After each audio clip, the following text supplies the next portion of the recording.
Welcome to the Journal of Graduate Medical Education Spotlight on Authors.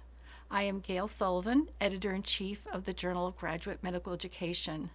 The goal of this journal feature is to bring to our readers some of the backstory as well as practical implications of a recent journal paper.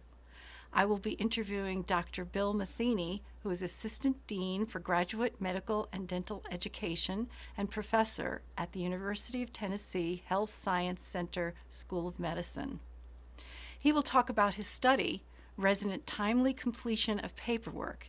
Is there a group of consistently late responders?, which is published in the June 2014 journal issue. Bill, why did you want to study this issue? In working with residents for many years, I've learned that there always seems to be a group of, or a few each year that were the last to complete their paperwork. Certainly, we've all worked with people who wait till the last minute to meet a deadline, and from a practical standpoint, the study was pretty easy to do because we track our residents on the time that it takes for them to complete various assignments. Our coordinators had no problems identifying the response habits of their residents. So all in all, it was pretty easy to do the study.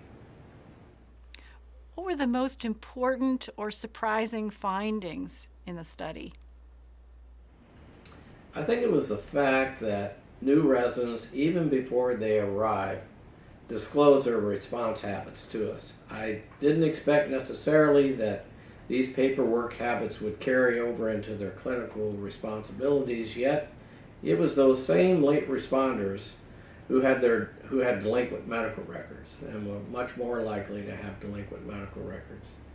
And for me, that finding raised a concern that these folks may have an entrenched habit of procrastinating that they may continue on into their clinical practice, and that's worrisome from a professionalism standpoint. What would you say are the practical implications of your work? We as an institution should probably send our programs information on the residents' response times, be they completing surveys and the like. And we probably should start from the time we first ask them to return materials for us, because it could be an indication of what's ahead.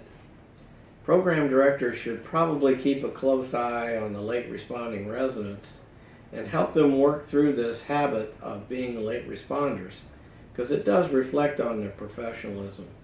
In turn, I think the clinical competency committees would do well to incorporate the response times into the residents' evaluation for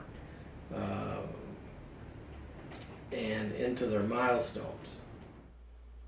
Well, thank you so much, Bill, for talking about your paper with us today, and best of luck in future work.